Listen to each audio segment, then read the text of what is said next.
नमस्कार दोस्तों, RSCIT class में आपका हार्दिक स्वागत है। और इस क्लास में लेके आया हूं मैं आपके लिए बहुत महत्वपूर्ण प्रश्न जो आपके एग्जाम के लिए बहुत ही ज्यादा इंपॉर्टेंट होने वाले हैं। ठीक है, तो उम्मीद करूंगा आप सभी प्रश्नों का आंसर कमेंट बॉक्स में जरूर देंगे। ठीक है, जो बच्चे मतलब एक तरीके से पहली बार आए देखने के लिए उनसे मैं कहना चाहूंगा चैनल सब्सक्राइब कर लेना, क्योंकि सारे मोस्टली जो क्लास आएंगी इसी चैनल पे आएंगी। ठीक है, और यहाँ से आपको सारे अपडेट आपको मिल जाएंगे। ठीक है, साथ साथ में आपको क्वेश्चनों का आंसर देना है जिससे आपको ये लग सके कि भाई हमारे इतने परसेंट सही हो चुके हैं क्लास के एंड तक। ठीक है, मुझे कमेंट बॉक्स में बताना।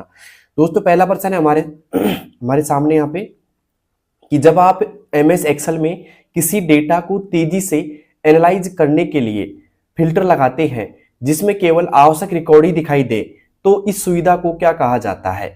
जब आप MS एक्सेल में किसी डेटा को तेजी से एनालाइज करने के लिए फिल्टर लगाते हैं जिससे केवल आवश्यक रिकॉर्ड ही दिखाई दे, तो इस सुविधा को क्या कहा जाता है। पहला ऑप्शन सॉर्टिंग का, दूसरा फिल्टरिंग का, फॉर्मेटिंग का या ग्रुपिंग का।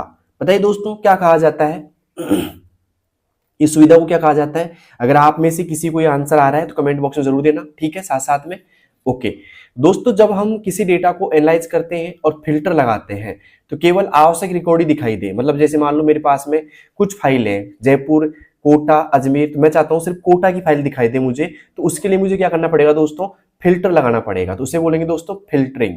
क्या बोलेंगे दोस्तों, फिल्टरिंग बोलेंगे। तो यहाँ पे आएगा बी ऑप्शन। ठीक है, तो उम्मीद करता हूं पहले में आपने फिल्टरिंग किया होगा और बी भी टिक किया होगा। ठीक है, अब चलते हैं दोस्तों आज के दूसरे प्रश्न की ओर। दूसरा प्रश्न है, ध्यान से देखिएगा, यदि आप किसी दस्तावेज में बार बार एक ही प्रकार की फॉर्मेटिंग लागू करना चाहते हैं तो समय बचाने के लिए कौन सा विकल्प सबसे उपयुक्त है।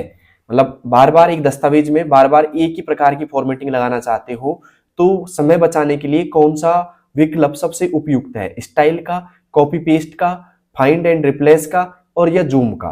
बताइए दोस्तों किसका यहाँ पे विकल्प सबसे उपयुक्त होगा। दोस्तों सबसे जो उपयुक्त होगा वो होगा दोस्तों स्टाइल का। किसका होगा भाई साहब, स्टाइल का होगा। A option is right. ठीक है, स्टाइल का होगा यहाँ पे। ओके, तो ए किसने किसने किया था इस क्वेश्चन के अंदर, जल्दी कमेंट बॉक्स में बताना मुझे। ठीक है, अब चलते हैं आज के तीसरे प्रश्न की ओर। तीसरा प्रश्न है दोस्तों, ध्यान से देखिएगा, किसी कंप्यूटर सिस्टम में CPU द्वारा किए गए सभी गणनाओं और नियंत्रण कार्यों का समन्वय किस यूनिट द्वारा किया जाता है। किसी कंप्यूटर सिस्टम में CPU द्वारा किए गए सभी गणनाओं और नियंत्रण कार्य का समन्वय किस यूनिट द्वारा किया जाता है। जल्दी से बताइए दोस्तों क्या होगा इसका सही जवाब। अब यहां पे बात की जा रही है गणना करने की और नियंत्रण कार्यों का समन्वय कौन करता है भाई। ALU करता है, कंट्रोल यूनिट करता है, या फिर रैम करता है, या हार्ड डिस्क करता है। जल्दी से बताइएगा दोस्तों। यहां पे आएगा क्या आएगा भाई, जल्दी से बताइए मुझे कमेंट बॉक्स के अंदर क्या आएगा इसके अंदर। ठीक है, देखिए दोस्तों, गणनाओं और नियंत्रण कार्यों का समन्वय, जो समन्वय करता है ना भाई, कंट्रोल करता है एक तरीके से, वो करता है भाई साहब कंट्रोल यूनिट। क्या करता है इसमें, कंट्रोल यूनिट करेगा। ठीक है, CU करेगा। ये क्या करता है दोस्तों, मतलब एक तरीके से निर्देशों पर नियंत्रण करता है। एक तरीके से क्या करने का काम करता है दोस्तों, नियंत्रण करने का काम करता है एक तरीके से। ठीक है, और ALU क्या करता है दोस्तों, तार्किक, है ना, और अर्थमेटिक गणनाएं करता है। ये गणनाएं करता है। ठीक है, मतलब नियंत्रण कार्य नहीं है इसके पास में, उसके किसके पास में, कंट्रोल यूनिट के पास में क्या है दोस्तों, नियंत्रण मतलब कार्यों का नियंत्रण करने का कार्य है। ठीक है, अब बात करते हैं ALU का पूरा नाम क्या होता है भाई। ALU का पूरा नाम क्या होता है, किस किस को आता है ALU का पूरा नाम भाई, जल्दी से कमेंट बॉक्स में बताना मुझे। ALU का पूरा नाम क्या होता है भाई, तो इसका पूरा नाम होता है अरिथमेटिक। सवाल आ सकता है यहां से भी, अरिथमेटिक। ओके, अरिथमेटिक बोल सकते हो आप इसको, अरिथमेटिक। यहाँ पे आएगा logic unit, L for logic, है ना, और U फॉर क्या हो जाएगा दोस्तों, यूनिट हो जाएगा, अरिथमेटिक लॉजिक यूनिट। और CU का पूरा नाम क्या होता है, कंट्रोल यूनिट होता है, जो CU बोल सकते हो आप इसको। ठीक है, और रैम का पूरा नाम क्या होता है, रैंडम एक्सेस मेमोरी होता है, random, RANDOM, random access memory. ठीक है, ओके, तो अब मुझे बताइए CPU का पूरा नाम क्या होता है भाई। CPU का होता है सेंट्रल प्रोसेसिंग, PROCESSING, प्रोसेसिंग, और यहाँ पे आ जाएगा यूनिट। सेंट्रल प्रोसेसिंग यूनिट किसका हो जाएगा दोस्तों, CPU का। और CPU को क्या बोलते हैं दोस्तों, हम ब्रेन ऑफ कंप्यूटर बोल सकते हैं। क्या बोल सकते हैं दोस्तों, brain of computer, COMPUTER। Brain of computer बोला जाता है किसको, सीपीयू को बोला जाता है। उम्मीद करता हूं आप सभी को समझ में आ गया होगा ये प्रश्न, ठीक है। यहाँ पे बात किसकी जा रही है, नियंत्रण कार्यों का समन्वय किस यूनिट द्वारा किया जाता है, ठीक है, कंट्रोल यूनिट द्वारा किया जाता है। ओके, अब चलते हैं दोस्तों आज के चौथे प्रश्न की ओर। चौथा प्रश्न है, यदि आप इंटरनेट पर किसी सुरक्षित वेबसाइट, मतलब इंटरनेट पर किसी सुरक्षित क्या है दोस्तों वेबसाइट से लेन देन कर रहे हैं तो URL HTTPS से शुरू होता है, तो ये किस तकनीक का संकेत है, किस तकनीक का संकेत है भाई ये, तो भाई डाटा कंप्रेशन का है, फायरवेल का है, एंटीवायरस का है या इंक्रिप्शन का है। दोस्तों यहाँ पे आएगा जो एक तरीके से हम सुरक्षित वेबसाइट मानते हैं इसको, तो ये आएगा इंक्रिप्शन का। किसका दोस्तों, इंक्रिप्शन का आएगा। डी ऑप्शन पे टिक लगा लेना सभी लोग, डी ऑप्शन आएगा भाई इंक्रिप्शन, ठीक है। उम्मीद करता हूं ये भी आपको समझ में आ गया होगा भाई सभी को। अब चलते हैं दोस्तों आज के अगले प्रश्न की ओर। 4 में से 4 किस किस बच्चे के सही हो चुके हैं वो कमेंट बॉक्स में जरूर बताएं मुझे, ठीक है। और इस क्लास को उन बच्चों के पास शेयर कर दो जिनकी RSCAT की एग्जाम है, ठीक है। और आप भी सब्सक्राइब कर लो चैनल को, क्योंकि सारे अपडेट आपको तभी मिल पाएंगे, ठीक है। अब चलते हैं दोस्तों आज के 5वें प्रश्न की ओर। 5वां प्रश्न है, जब किसी कंप्यूटर में हार्ड डिस्क के डेटा को व्यवस्थित करके फाइल एक्सेस की गति बढ़ाई जाती है तो इस प्रक्रिया को क्या कहा जाता है। बहुत इंपॉर्टेंट प्रश्न है दोस्तों। या जब किसी कंप्यूटर में हार्ड डिस्क के डेटा को व्यवस्थित करके फाइल एक्सेस की गति बढ़ाई जाती है तो इस प्रक्रिया को क्या कहा जाता है।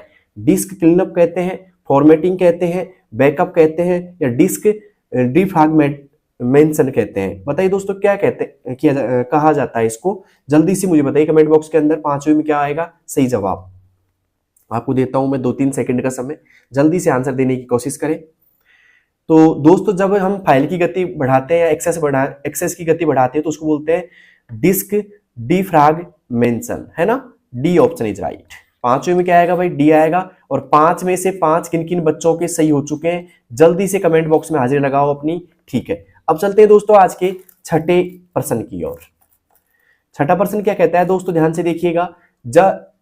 यदि कोई उपयोगकर्ता ईमेल भेजते समय कई लोगों को कॉपी में शामिल करता है और सभी प्राप्तकर्ता एक दूसरे की ईमेल देख सकते हैं, मतलब सभी प्राप्तकर्ता एक दूसरे की ईमेल देख सकते हैं, तो किस विकल्प का उपयोग होगा, CC का, BCC का, टू या सब्जेक्ट का। देखिए दोस्तों, या तो ईमेल की विषय वस्तु लिखी जाती है सब्जेक्ट में तो ये तो नहीं होगा और टू भी नहीं होगा। अब बच्चे CC और BCC, ठीक है। तो CC का पूरा नाम होता है दोस्तों कार्बन कॉपी, ध्यान रखना। CC का पूरा नाम भी आपसे पूछा जा सकता है, कार्बन कॉपी होता है CC का पूरा नाम। और BCC का होता है भाई साहब blind carbon copy, BLIND carbon, ठीक है, कॉपी, ठीक है। अब यहां पे बात की जा रही है कि सभी प्राप्तकर्ता एक दूसरे को देख सकते हैं, ईमेल को देख सकते हैं, तो उसके लिए जो उपयोग किया जाता है ना, भाई देख ले एक दूसरे को, कोई दिक्कत नहीं है, तो उसके लिए हम बात करते हैं दोस्तों CC की। किसकी बात करते हैं दोस्तों, CC का उपयोग किया जाता है। तो यहाँ पे आएगा ए ऑप्शन लगा लेना CC। क्या आएगा दोस्तों, एक दूसरे को देख सकते हैं ना, CC का उपयोग करेंगे। अगर बात करते हैं कि एक दूसरे को नहीं देख सकते तो किसका उपयोग करते भाई, BCC का करते। किसका करते दोस्तों, BCC का किया जाता है अगर नहीं देख सकते तो। लेकिन अब बात किसकी आ रही है, देख सकते हैं की बात आ रही है, तो मतलब CC का उपयोग किया जाएगा यहाँ पे, ठीक है। तो उम्मीद करता हूं छठा प्रश्न भी आपका क्लियर हो गया होगा। साथ में जो फुल फॉर्म मैंने लिखाई है ना, कार्बन कॉपी और ब्लाइंड कार्बन कॉपी, इसका विशेष ध्यान रखिए दोस्तों, ये भी एग्जाम में आ सकती है, ठीक है। ओके, अब चलते हैं दोस्तों आज के 7वें प्रश्न की ओर। 7वां प्रश्न क्या पूछ रहा है, ध्यान से देखिएगा। निम्न में से कौन सा सॉफ्टवेयर सिस्टम सॉफ्टवेयर की श्रेणी में आता है। देखिए दोस्तों, कौन सा सॉफ्टवेयर सिस्टम सॉफ्टवेयर की श्रेणी में आता है। तो बात करें दोस्तों, MS वर्ड आता है, विंडोज OS आता है, एक्सेल आता है या पावर पॉइंट आता है। देखिए दोस्तों, पावर पॉइंट आता है एप्लीकेशन की श्रेणी में, ठीक है। एक्सेल भी आता है दोस्तों एप्लीकेशन की श्रेणी में आता है, लेकिन विंडोज आता है दोस्तों सिस्टम, है ना, सॉफ्टवेयर की, सिस्टम सॉफ्टवेयर की में आता है। तो यहाँ पे आएगा बी ऑप्शन। 7वें में क्या आएगा भाई साहब, बी आएगा। विंडोज OS क्या है दोस्तों, यहाँ पे सिस्टम सॉफ्टवेयर पूछा जा रहा है, तो ये आएगा बी ऑप्शन विंडोज OS, ठीक है। जबकि यहाँ पे MS वर्ड भी किस में आएगा, एप्लीकेशन में आएगा, ठीक है। ओके, अब चलते हैं दोस्तों आज के 8वें प्रश्न की ओर। उम्मीद करता हूं 7वां समझ में आ गया होगा आपको भाई सभी को। 8वां प्रश्न है कि जब आप किसी वेबसाइट का नाम टाइप करते हैं और वह IP एड्रेस में परिवर्तित हो जाता है तो यह कार्य कौन करता है। मतलब एक तरीके से जब आप किसी वेबसाइट का नाम टाइप करते हैं और वो ऑटोमेटिक क्या हो जाता है, IP एड्रेस में क्या हो जाता है दोस्तों, परिवर्तित हो जाता है। तो ये कार्य कौन करता है? HTTP करता है, DNS करता है, FTP करता है या SMTP करता है? दोस्तों जो वेबसाइट के पते को आईपी एड्रेस में परिवर्तित करता है वो करता है दोस्तों DNS। कौन करता है दोस्तों? DNS करता है। तो यहाँ पे आएगा बी ऑप्शन। DNS का पूरा नाम होता है दोस्तों डोमेन,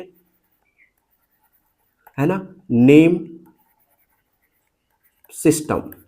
डोमेन नेम सिस्टम क्या है दोस्तों? DNS का पूरा नाम है। और HTTP का बात की जाए तो इसका पूरा नाम होता है हाइपर टेक्स्ट, लिख लेना इनको, आ सकती है एग्जाम के अंदर, टेक्स्ट ट्रांसफर प्रोटोकॉल, है ना, ये इसका आएगा दोस्तों। अब बात करें FTP का तो यह आएगा दोस्तों फाइल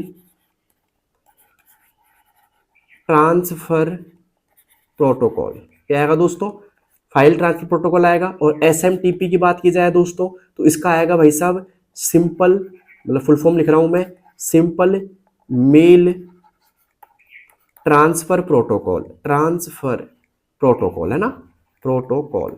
क्लियर है तक का? तो उम्मीद करता हूँ फुल फॉर्म आपको याद हुई होंगी। और यहाँ पे जब आप किसी वेबसाइट का नाम टाइप करते हैं और वह आईपी एड्रेस में परिवर्तित हो जाता है तो ये कार्य DNS करता है। कौन करता है दोस्तों?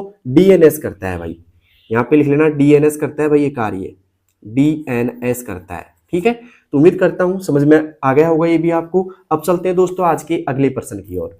अगला प्रश्न है हमारा यहाँ पे 9वां।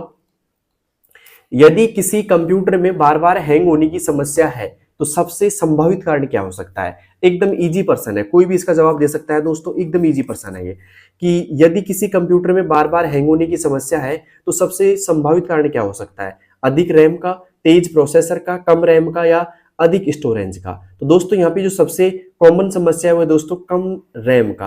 अगर किसी कंप्यूटर सिस्टम में कम रैम है एक तरीके से तो वो हैंग होगा बार बार। ठीक है, और रैम का पूरा नाम क्या होता है? Random access memory. ठीक है, उम्मीद करता हूँ 9वां भी आपको समझ में आ गया होगा। अब चलते हैं दोस्तों आज के 10वें प्रश्न की ओर।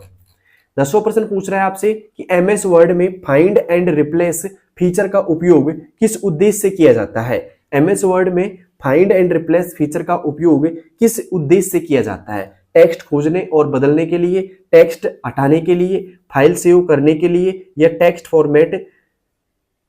को फॉर्मेट करने के लिए? बताइए दोस्तों क्या होगा इसका सही जवाब? तो देखिए MS वर्ड में जो फाइंड एंड रिप्लेस किया जाता है ना, वो किया जाता है दोस्तों टेक्स्ट को खोजने के लिए फाइंड किया जाता है, बदलने के लिए रिप्लेस किया जाता है। ठीक है, तो यहाँ पे आएगा ए ऑप्शन। अब सवाल आता है कि फाइंड एंड रिप्लेस की शॉर्टकट की क्या होती है दोस्तों? कंट्रोल के साथ में क्या प्रेस करेंगे भाई? H प्रेस करेंगे हम। कंट्रोल H होती है दोस्तों फाइंड एंड रिप्लेस की शॉर्टकट की। उम्मीद करता हूं समझ में आ गया होगा आपको। और फाइल सेव करने की क्या होती है? फिर फाइल सेव करने की होती है दोस्तों कंट्रोल के साथ में S। क्या होती है? कंट्रोल S होती है। ओके, उम्मीद करता हूं 10वां समझ में आ गया होगा। और 10वें से आपके कितने % सही हो चुके हैं भाई? जल्दी से कमेंट बॉक्स में बताओ। ठीक है, कितने ऐसे बंदे जिनके 8% तक सही हो चुके हैं 10 में? जल्दी कमेंट बॉक्स में बताना मुझे। अब चलते हैं दोस्तों आज की 11वें प्रश्न की ओर। 11वां प्रश्न है कि जब आप एक्सेल में किसी सेल में लंबा टेक्स्ट लिखते हैं, जब आप एक्सेल में किसी सेल में लंबा टेक्स्ट लिखते हैं तो वह सेल के अंदर ही कई लाइनों में दिखाई देता है। यह फीचर किस परिणाम को दिखाई देता है? मतलब सीधी सी बात है, जब आप एक सेल है ये और सेल में एक तरीके से लंबा टेक्स्ट लिख रहे हो, बार बार आगे तक जा रहा है, तो वो चाहते हैं कि भाई इसी सेल की ऐसी साइज बड़ी हो जाए और यहीं पे 2 4 5 लाइनों में आ जाए एक सेल के अंदर ही। ठीक है, तो ये प्रक्रिया या परिणाम किस फीचर का है? एक तरीके से मर्ज का होगा, रैप टेक्स्ट का होगा, अलाइन का होगा या सॉर्ट का होगा? दोस्तों ये सब काम कौन करेगा? रैप टेक्स्ट करेगा। तो यहाँ पे आएगा बी ऑप्शन। ठीक है, किसके द्वारा किया जाएगा दोस्तों? के रैप टेक्स्ट के द्वारा किया जाएगा, बी ऑप्शन। मर्ज क्या काम करता है दोस्तों? जैसे ये 2 सेल है अलग अलग अपने पास में, तो ये मर्ज क्या करेगा? दोनों को एक जगह कर देगा ऐसे। ठीक है, ओके, ठीक है।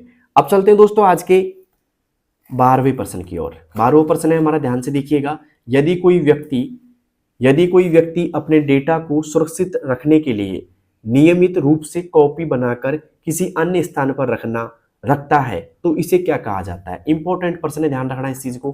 ठीक है, यदि कोई व्यक्ति अपने डेटा को सुरक्षित रखने के लिए नियमित रूप से कॉपी बनाकर किसी अन्य स्थान पर या लोकेशन पर रखता है तो इसे क्या कहा जाता है? रिस्टोर, बैकअप, रिकवरी या फॉर्मेटिंग? जल्दी से बताइए दोस्तों क्या होगा इसका सही जवाब?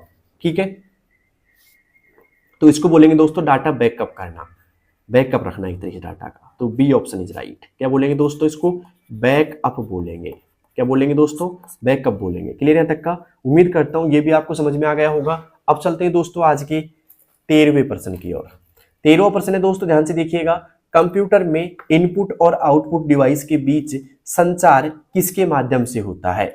कंप्यूटर में इनपुट और आउटपुट डिवाइस के बीच में, मतलब जो इनपुट होती हैं और जो आउटपुट होती हैं, सीधी सी बात है। जैसे मान लो आउटपुट डिवाइस की बात करें तो ये मॉनिटर रखा हुआ है आपके सामने, ठीक है, और यहाँ पे ये कीबोर्ड रखा हुआ है। क्या रखा हुआ है दोस्तों? ये कीबोर्ड रखा हुआ है। तो मैं चाहता हूं कि भाई मतलब एक तरीके से डिवाइस के बीच संचार किसके माध्यम से हो जाए। संचार की बात है, जैसे मान लो कि भाई मैं कीबोर्ड में ए प्रेस करूं, यहाँ पे ए दिख जाए, तो इसका माध्यम कौन होता है, मतलब बीच की इकाई कौन होती है इसकी? ये कीबोर्ड है आपके पास में। तो यहाँ पे देखिएगा रैम होता है, सीपीयू होता है, मदरबोर्ड होता है या कैश होता है। हल्का सा दिमाग लगाइए दोस्तों, अपने आप क्वेश्चन का आंसर दे दोगे, ठीक है। तो ये जो होता है ना संचार, वो होता है दोस्तों एक तरीके से किसके माध्यम से होता है भाई? ये होता है दोस्तों मदरबोर्ड के माध्यम से, ठीक है। मतलब एक तरीके से सीपीयू जो होता है ना भाई, सीपीयू के अंदर एक कैबिनेट होता है। ध्यान रखना, कई बच्चे इसको सीपीयू मानते हैं, जो बड़े से डिब्बा होता है एक तरीके से, ये सीपीयू नहीं होता, ये कैबिनेट होता है। ये क्या होता है दोस्तों? कैबिनेट होता है। और कैबिनेट के अंदर एक ऐसा एक बोर्ड पाया जाता है, उसे बोलते हैं मदरबोर्ड, और उसी के अंदर एक तरीके से सीपीयू पाया जाता है, ठीक है। तो जो संचार की इकाई होती है ना भाई, वो होती है एक तरीके से मदरबोर्ड के द्वारा। किसके द्वारा? मदरबोर्ड के द्वारा आएगी, ठीक है। सीपीयू गलत हो जाएगा, यहाँ पे कुछ बच्चों ने सीपीयू आंसर दिया होगा, सीपीयू नहीं आएगा भाई। क्या आएगा दोस्तों? मदरबोर्ड आएगा। अब एक बात क्लियर कर देता हूं, अब कुछ लोग बोलेंगे सीपीयू क्यों नहीं आ सकता। देखिए दोस्तों, मैं आपको अच्छे से समझा देता हूं। यहां देखिएगा, ये जो ऐसा डिब्बा रखा होता है ना कंप्यूटर के बगल में, ऐसा आपने देखा होगा एक तरीके से ऐसा, जिससे लोग ज्यादातर आमतौर पर इसको सीपीयू बोला जाता है। बट ये कैबिनेट होता है। क्या होता है दोस्तों? ये कैबिनेट होता है। और इस कैबिनेट के अंदर एक ऐसा बोर्ड पाया जाता है, ठीक है, जिसके अंदर रैम रोम होती है, जो भी है सारी डिवाइस पाई जाती है। इसी के अंदर आपके सीपीयू पाया जाता है। क्या पाया जाता है दोस्तों?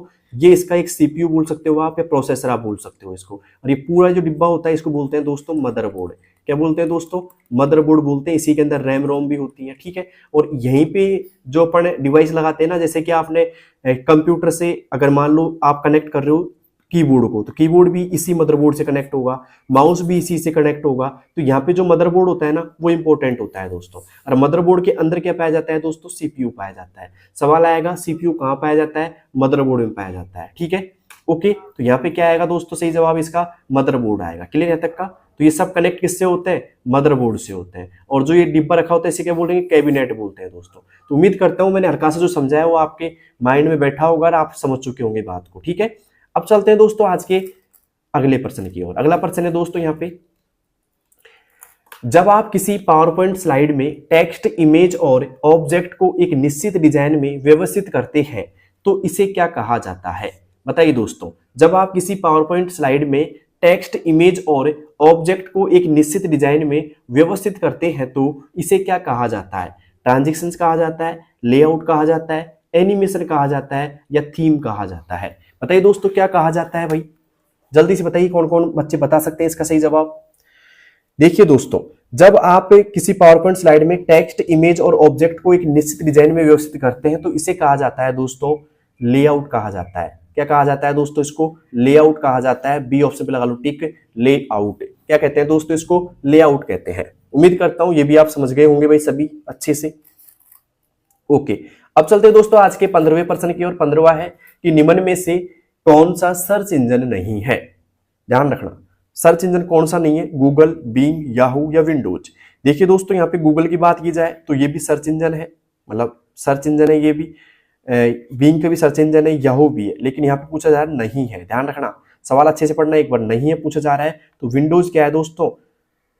सर्च इंजन नहीं है। तो यहाँ पे आएगा डी ऑप्शन, ठीक है। डी ऑप्शन लगा लो भाई 15वें में यहाँ पे कि सर्च इंजन कौन सा नहीं है? विंडोज नहीं है। जबकि गूगल, बिंग, याहू ये क्या होते हैं दोस्तों? सर्च इंजन होते हैं, ठीक है। ओके, तो उम्मीद करता हूं 15 में से आपके 15% एकदम सही हो चुके होंगे, ठीक है। तो किन किन बच्चों के 15 में से 10% सही हुए कमेंट बॉक्स में बताओ मुझे, ठीक है। अब चलते हैं दोस्तों आज के 16वें प्रश्न की ओर। 16वां प्रश्न है दोस्तों, ध्यान से देखिएगा। यदि किसी कंप्यूटर में वायरस अटैक होता है तो उसका सबसे सामान्य प्रभाव क्या होता है? सिस्टम की गति बढ़ना, डेटा का नुकसान या भ्रष्ट होना, इंटरनेट तेज होना या रैम बढ़ना? तो एकदम इजी क्वेश्चन है, ऑप्शन के हिसाब से एकदम इजी क्वेश्चन है भाई, ठीक है। कुछ पर्सन आपके ऐसे आएंगे, मतलब कम से कम 35 में से 3 से 4% ऐसे आएंगे जो एकदम इजी रहेंगे। ध्यान रखना, तो यहाँ पे आएगा डेटा का नुकसान या भ्रष्ट होना, ठीक है। तो ऐसा नहीं है कि पेपर का लेवल एकदम टाइट आता है, कुछ पर्सन एकदम बहुत ज्यादा इजी आते हैं, ठीक है। 35 में से 10-15% ऐसे हैं जो बहुत कठिन आएंगे, जो बच्चा पढ़ेगा वही पास मतलब करके आएगा उन पर्सनों को, ठीक है। बाकी तुक्के लगा के आएंगे फिर। तो मैं चाहता हूँ कि आप अच्छे से पढ़ो, अच्छे से मेरी सारी क्लास देखो, ठीक है। उम्मीद करता हूँ अगर आपने पूरी क्लास देखी तो आपको बहुत ज्यादा प्रभाव पड़ेगा, बहुत ज्यादा लाभ मिलेगा इस क्लास से, ठीक है। अब चलते हैं दोस्तों आज के 17वें प्रश्न की ओर। एक्सेल में सॉर्टिंग का उपयोग किस लिए किया जाता है? एक्सेल में सॉर्टिंग का उपयोग किस लिए किया जाता है भाई? डेटा को क्रम में व्यवस्थित करने के लिए, डेटा को हटाने के लिए, डेटा को जोड़ने के लिए, डेटा प्रिंट करने के लिए। देखिए दोस्तों, सॉर्टिंग होती है ना भाई, एक्सेल में सॉर्टिंग दो प्रकार की होती है। एक होती है असेंडिंग ऑर्डर से, है ना, असेंडिंग बोल सकते हैं, हिंदी में लिख देता हूं मैं, असेंडिंग होती है एक तो, ठीक है। और एक होती है दोस्तों डिसेंडिंग। क्या होती है? डिसेंडिंग होती है। असेंडिंग की बात करें तो बात करेंगे ए टू जेड, मतलब ए से लेके जेड तक, और डिसेंडिंग की बात करेंगे जेड टू ए होती है। क्लियर है तक का? तो यहाँ पे जो बात करें, ये क्या करती है, डेटा को क्रम से व्यवस्थित करती है। जैसे कि ए मतलब ए वाले नाम आ गए, फिर बी वाले नाम आ जाएंगे, फिर सी वाले नाम आ जाएंगे, है ना। तो ऐसे मान लीजिए आप, तो यहाँ पे आएगा डेटा को क्रम से व्यवस्थित करना, ठीक है। ए ऑप्शन इज राइट, ठीक है। एक्सेल में सॉर्टिंग का उपयोग होता है डेटा को क्रम से व्यवस्थित करने के लिए। 17वें में आएगा ए ऑप्शन। अब चलते हैं दोस्तों आज के 18वें प्रश्न की ओर। 18वां प्रश्न है, यदि कोई यूजर इंटरनेट से फाइल डाउनलोड करता है तो उसे किस प्रकार का खतरा हो सकता है? डाटा लॉस का, वायरस अटैक का, हार्डवेयर डैमेज का, या एक तरीके से स्क्रीन डैमेज का? तो सीधी सी बात है, जब डाउनलोड कर रहे हो आप तो ना तो स्क्रीन डैमेज का आएगा, ना हार्डवेयर डैमेज का आएगा, ना ही डाटा लॉस का आएगा, ये आएगा दोस्तों वायरस अटैक का। किसका आएगा भाई साहब? वायरस अटैक का खतरा आ सकता है। एकदम इजी क्वेश्चन है, ठीक है। अब चलते हैं दोस्तों आज के 19वें प्रश्न की ओर। 1900 प्रश्न है दोस्तों, जब आप किसी प्रोग्राम को चलाते हैं तो वह मुख्य रूप से किस मेमोरी में लोड होता है? मतलब आप जब कोई प्रोग्राम चला रहे होते हैं ना, जैसे मान लो आप कंप्यूटर बैठे बैठे आज MS वर्ड चला रहे हो मान लो, ठीक है, या कोई गेम खेल रहे हो आप मान लो, ठीक है। तो कोई गेम खेल रहे हो, एक तरीके से कोई मूवी देख रहे हो मान लो, तो कुछ भी आप प्रोग्राम चला रहे हो तो कौन सी मेमोरी में लोड होता है? रोम में होता है, हार्ड डिस्क में होता है, रैम में होता है, या CD में होता है? बताइए दोस्तों किस में होगा भाई जल्दी से। तो दोस्तों जब आप किसी प्रोग्राम को लोड कर रहे हो, चला रहे होते हो, रन करा रहे होते हो, तो जो रन हो रहा होता है वो होता है दोस्तों रैम में। किस में हो रहा होता है दोस्तों? रैम में होता है। क्लियर है तक का? इसलिए तो कहते हैं कि रैम अच्छी होनी चाहिए आपके कंप्यूटर वगैरह में, जिससे कंप्यूटर वगैरह स्लो नहीं पड़ेंगे, धीमा नहीं होंगे, हैंग नहीं होंगे, ठीक है। तो रैम में होता है दोस्तों। वेरी इंपॉर्टेंट पर्सन है, ऐसे पर्सन आपको देखने को मिल सकते हैं आपकी बार एग्जाम में, ठीक है। ओके, अब चलते हैं दोस्तों आज के 20वें प्रश्न की ओर। उम्मीद है मुझे क्लास आपको अच्छी लग रही होगी, समझ में भी आ रही होगी आप सभी बच्चों को, ठीक है। तो समझ में आ रही तो सभी उन बच्चों के पास जरूर शेयर करना जो RSCIT के एग्जाम देंगे। साथ में आप भी सब्सक्राइब कर लो, क्योंकि सारे अपडेट आपको तभी मिल पाएंगे जब चैनल सब्सक्राइब होगा, ठीक है। अब चलते हैं दोस्तों 20वां प्रश्न की तरफ जो आपके सामने है। यदि आप किसी वेबसाइट का IP एड्रेस याद नहीं रखना चाहते तो आप किसका उपयोग करते हैं? URL का, प्रोटोकॉल का, डोमेन नेम का, या सर्वर का? यदि आप किसी वेबसाइट का IP address, internet protocol address याद नहीं रखना चाहते तो आप किसका उपयोग करते हैं? URL का, प्रोटोकॉल का, डोमेन नेम का, या सर्वर का? तो सीधी सी बात है दोस्तों, इसके लिए हमको डोमेन नेम याद करना पड़ेगा। तो यहाँ पे आएगा दोस्तों डोमेन नेम का। किसका दोस्तों? डोमेन नेम का काम करना पड़ेगा। C option is right. Okay, तो उम्मीद करता हूं 20वें में आपने सी कर लिया होगा।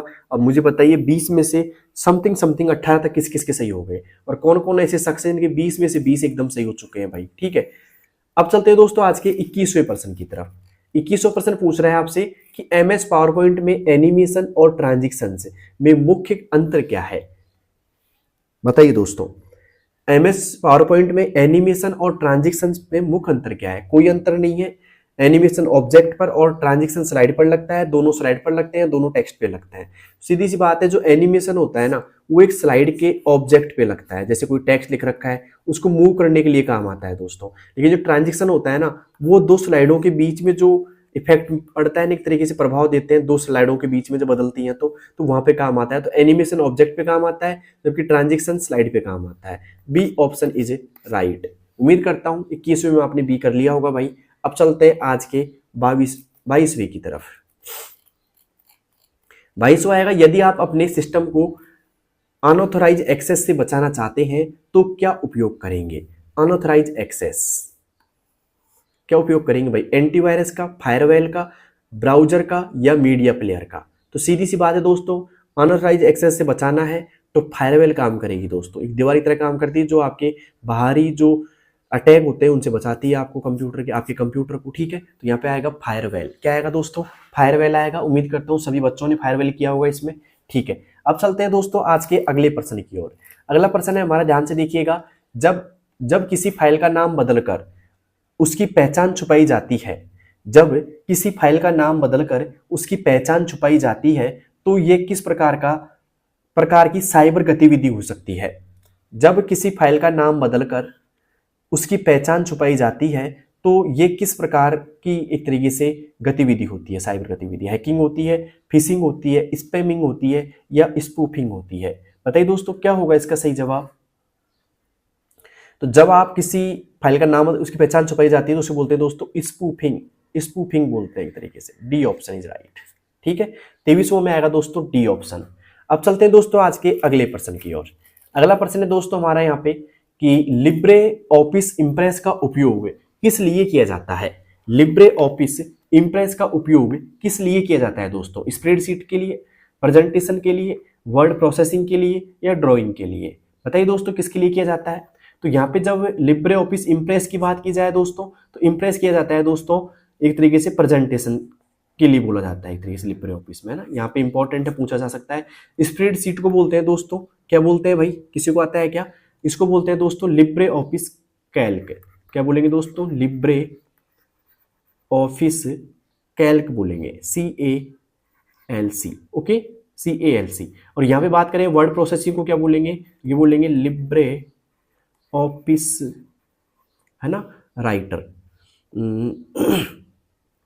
क्या बोलेंगे दोस्तों इसको, लिब्रे ऑफिस राइटर बोलेंगे। क्लियर है तक का, उम्मीद करता हूं समझ में आ गया होगा। और प्रेजेंटेशन को बोलेंगे दोस्तों इम्प्रेस। क्या बोलेंगे, लिब्रे ऑफिस, है ना, इम्प्रेस। ओके, तो उम्मीद करता हूं ये समझ में आ गया होगा। लिख लेना इनको क्योंकि यहां से क्वेश्चन बनने के चांस, पिछली बार ही बना था यहाँ से ऐसा ही क्वेश्चन है, अब की बार भी बन सकता है, ठीक है। अब चलते हैं दोस्तों आज के अंतिम क्वेश्चन की ओर। यदि आप किसी टेक्स्ट को पूरी चौड़ाई में, पहले देख लेता हूं इसका आंसर दिया कि नहीं दिया मैंने, हाँ दे दिया, ठीक है।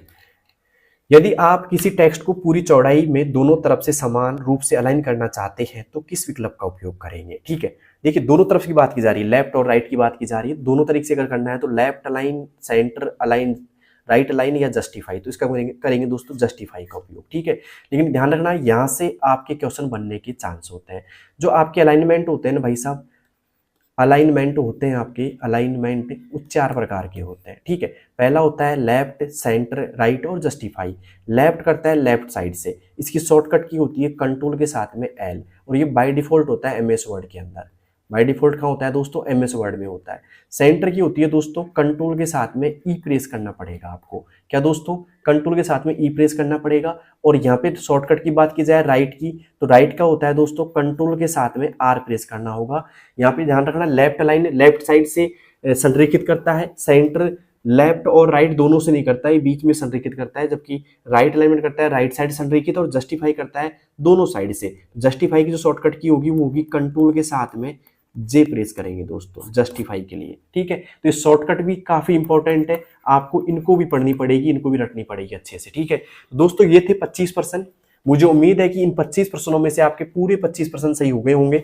तो आप बताइए कमेंट बॉक्स के अंदर मुझे एक बार, ठीक है, कि कितने प्रश्न आपके सही हुए। साथ में बताना क्लास कैसी लगी आपको। इस क्लास का जो लेवल था ज्यादा हार्ड तो नहीं था लेकिन इजी भी नहीं था, मतलब कुछ प्रश्न इजी थे इसमें, कुछ मीडियम भी थे और कुछ प्रश्न हार्ड थे, ठीक है। ऐसा ही आपको पेपर मिलेगा दोस्तों। एक बात बता देता हूं मैं आपको, पेपर में आपको पूरे, अगर कोई बच्चा नया है जो पहली बार एग्जाम देगा RSCIT की, तो उसके लिए थोड़ा सा बता देता हूं मैं आपको, जो आपको याद रखना है। आपके जो टोटल पर्सन आएंगे ना भाई साहब, टोटल पर्सन आपको पेपर में मिलेंगे 35 पर्सन, ठीक है। और उन 35 पर्सनों में से ये मान लो प्रत्येक पर्सन आपका 2 नंबर का रहेगा, मतलब पेपर सबके 70 नंबर का रहेगा, ठीक है। अब बात करें कि भाई पास होने के लिए कितने पर्सन सही करने होंगे, 14 पर्सन आपके सही होने चाहिए, ठीक है।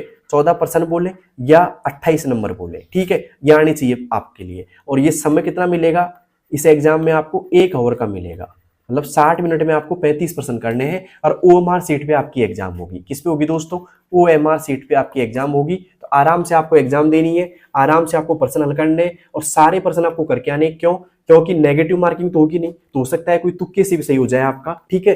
तो आपको सारे प्रश्न करके आने हैं, ठीक है। और साथ में आप जो मेरी मैराथन क्लासेज है सारी वो कंप्लीट देख लो, ठीक है। और हाँ, मेरी डेली क्लास आ जाएगी 6:15 PM पे, ठीक है। तो डेली की डेली आपको आना है और डेली क्लास देखनी है, डेली देखना है कि आज हमारा कितने परसेंट सही हुए, कितना स्कोर बना आज, ठीक है। तो उम्मीद करता हूँ आपको सब कुछ समझ में आ गया होगा। अगर सब कुछ समझ में आ गया है तो कमेंट बॉक्स में बताना कि क्लास कैसी लगी आपको। उम्मीद करता हूँ आपको क्लास अच्छी लगी होगी और सब कुछ आपको समझ में आ गया होगा। मिलते हैं दोस्तों नेक्स्ट क्लास में, तब तक के लिए बेस्ट ऑफ लक। अपनी तैयारी को और बेटर करते रहो, ठीक है। धन्यवाद। Thank you. Thank you. Bye.